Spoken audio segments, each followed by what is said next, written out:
Today I'm going to be showing you all of the adaptations I've had done on my car, as well as just giving you a little tour, and yeah, I hope you enjoy. But first I'm going to show you the first adaptation, which is actually in the boot.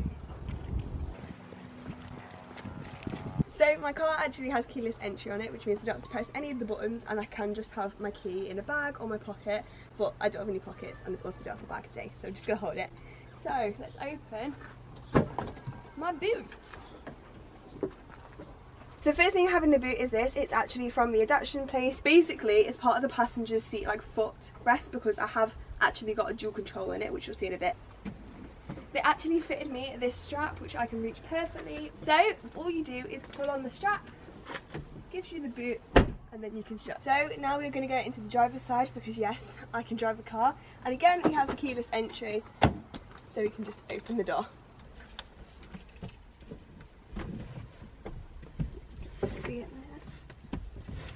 Okay, so now we're officially sat in my car. Yeah, this is the driver's side. So I'm going to start with showing you the adaptations on this side, and then basically we're just going to work over. So let's go. So the first thing that you may be able to see are these. So basically what they did is they took the entire panel out, which has all of my mirror controls, my windows and things like that. So they took the whole panel out and they actually moved it here where it's raised, so meaning that I can put the windows up and down myself, obviously, if I've got the engine turned on, which I currently don't. So yeah, this is really great. It means I can use them all, which is absolutely fab. The next adaptations are probably the two most obvious when you come in my car, and it's these two little grey cups. Now I'm pretty sure these are 3D printed cups, which basically fit my arms in them perfectly. So let's go through both of them. This one on the right is actually how I accelerate and brake the car. Now although my car still does have the pedals in it, I don't use the pedals to drive, I use this. So I drive an automatic, which means I only have to accelerate and brake. They're the only two controls I need. So basically I drive with one arm in this cup and then one arm in the steering wheel cup, which I will explain. So to do my accelerating and braking, I basically push it down to accelerate. I only need to push it a tiny bit, otherwise I'm going to end up in my neighbour's house, which we don't want to do. And then I push it towards the car to brake.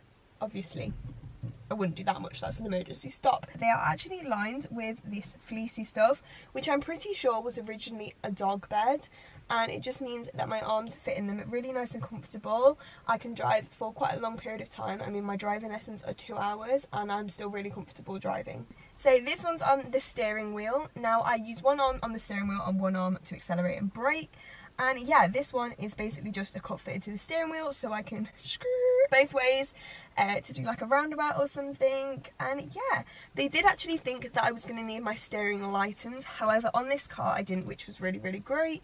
I don't have my steering lightened or anything, but this cup just helps me maneuver the steering wheel a little bit better, which is absolutely fab. Okay, so the next adaptation is actually called a bleeper, which you may have heard in the last video. It's kind of making a bit of noise. Basically a tiny little button that my leg hits, which has my lights, it has my indicators, it also has my wipers and stuff on it, and basically I have to hit it for a certain amount of beeps and then it does an action. So yeah, this is how I indicate if I need to, you know, show that I'm going a certain way. So it's actually really, really discreet in my car. I was trying to show my nan it the other day and she just couldn't work out what it was. So I'll do one where you can then see the reaction from it. 2 beeps is actually a left indicator, so if I press it and hold it for 2 beeps, my left indicator will then be going. And as you can hear, an indicator is then going, and then it either self-cancels if I turn left, or I press it 2 more times and then it cancels.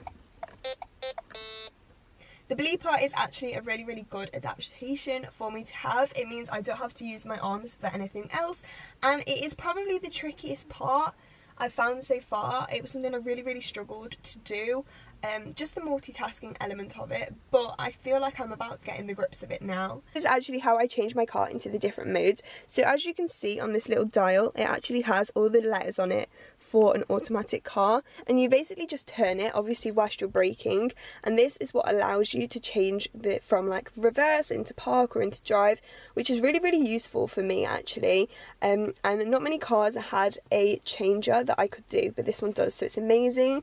Then here's the handbrake, and I also have my automatic handbrake turned on, which is absolutely fab, means I'm not going to crash into anything. And then the keyless entry just works the same. To close the car, so you just shut the door and then press here, and again, and the car is completely secured.